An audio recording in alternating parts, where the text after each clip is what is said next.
Morning folks, joining us here at Triumph North London here in Watford. My name's Craig, I'm the General Manager here.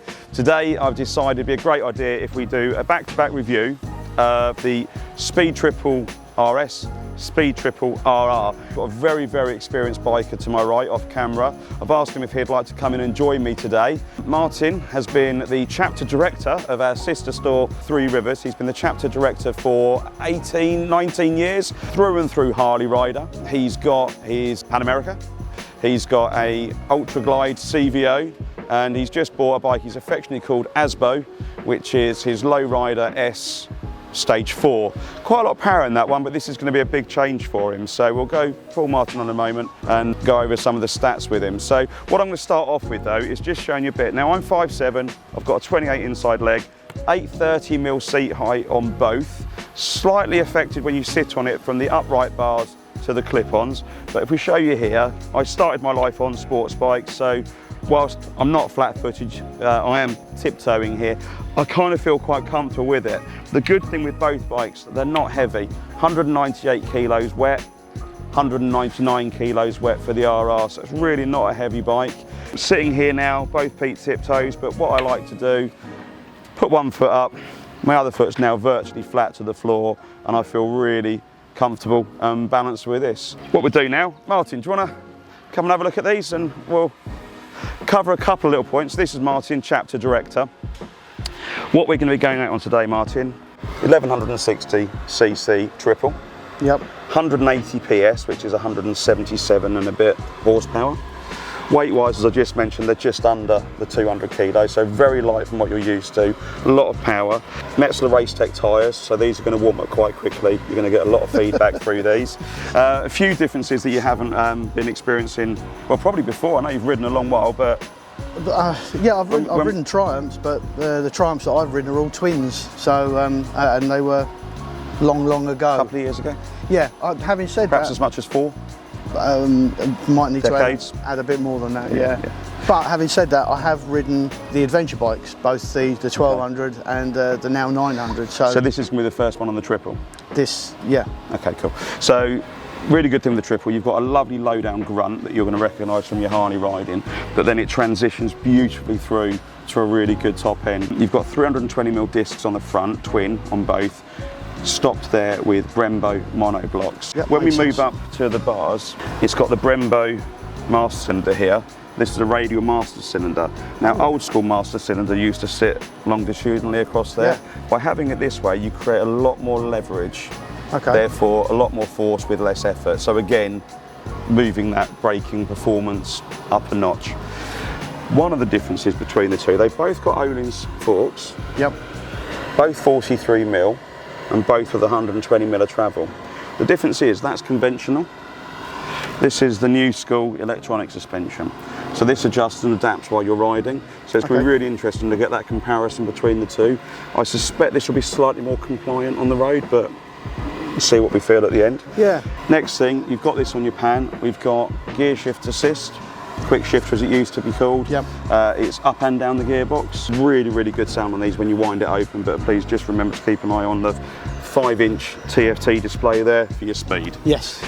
Chain drive, slipper clutch, so you can go down through the gearbox if you're on track and not worry too much about the back wheel locking up, so we can get some real good performance elements from that. I'm really looking forward to it. Any difference in the engines in the two? Same bike. So it's just cosmetics around the engine? Cosmetics, absolutely. Okay. If you start stripping the back, they'll get to a point where they look the same. The key thing, fairing naked, clip-ons, flatter bars, electronic suspension, conventional suspension. I still can't accept anything other than Öhlins as being brilliant, regardless of whether it's manually adjustable or electronic. No, they are still the market leader, really. Öhlins and Brembo is what you want on the front of a bike, in my opinion, particularly if you're going to be going a bit briskly, which we're not today because we're bound by law. We haven't managed to hire a track today, unfortunately, so I think I'd probably be absent if we were track riding. No, you'll be fine. You'll be fine. Never to turn down a challenge. Should we get kitted up and go? Yeah, let's do it. See you in a bit.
So we've had our ride, we've swapped bikes.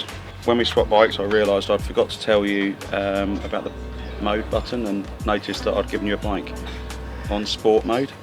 Yes, yes. Thank you for that. To be clear, had I remembered, I still would have put it in sport for you. To be fair, I wouldn't have known how to take it out of sport. So beautiful. the hand controls are obviously very unfamiliar to me. Yeah, sure. Yeah, and only recently, moving to digital dashboards and so on, it's obviously a revelation. But it didn't spoil the enjoyment, not one bit. It's funny because we're sat here and I'm kind of like, normally I'd say, oh, how did you get on? How did you find it? Well, I know how you found it because I could see you smiling. Yes, I was, because I've not ridden a bike like that type of, not that style, and also not an engine as flexible and as responsive and as lightweight as that bike. So it was a big difference. God, I loved it. It was absolutely incredible. It was an incredible bike to ride. I came into it knowing how much I loved the speed triple. Very early on I rode the 1050 speed triple, absolutely loved it. It made it to one of my top 3 favourite bikes. It's always been up there. This is brilliant. It's got a lot of the same characteristics, but more. The first impressions, I guess, which is probably what you should go by on any bike. The handling, you did pre-warn me, because it's quite a short bike, it's got quite sticky tyres on it. It turns in real quick, sure. which it absolutely did. The quick shift, oh, what a revelation. I'm sorry, Harley-Davidson, you need to talk to Triumph and find out what they're doing, because that quick shift works. Yeah, the quick shifter evolved from a performance race perspective. Yeah. And when you've got straight cut gears like you've got here, a performance gearbox, married up with a performance engine, and how can you not be impressed by 180 horsepower? I know there's some bikes out there pushing 200, but and over in some cases, but 180 horsepower, and we were laughing because we sadly are heavier collectively than either one of those bikes. Yes, they're very light, very nimble, very quick off the mark. I struggled at first with the clutch, because the clutch is a bit like a switch, and I was frightened to rev it. Would you say after riding it, it went from being more like from the switch to you understanding where it was coming from, and adapting? Because what I found, like, you've come from a long lineage of Harleys, very different power delivery and a different clutch setup. Yeah, probably the last multi-cylindered bike of that ilk that I rode was probably a Z900 Kawasaki, which was not the new version, the old version. So yeah, lots have changed. Particularly how short the clutch is. It's very much instantaneous bite once you're gone. Absolutely. Yeah. But my problem was, and I stalled it a couple of times doing it, is that I was frightened to rev it. Sure. Because I was apprehensive about the power of the bike as well. So I didn't. The last thing I wanted to do is to fly away on the back wheel. You didn't look apprehensive when we were coming through there. You look like you've kind of got.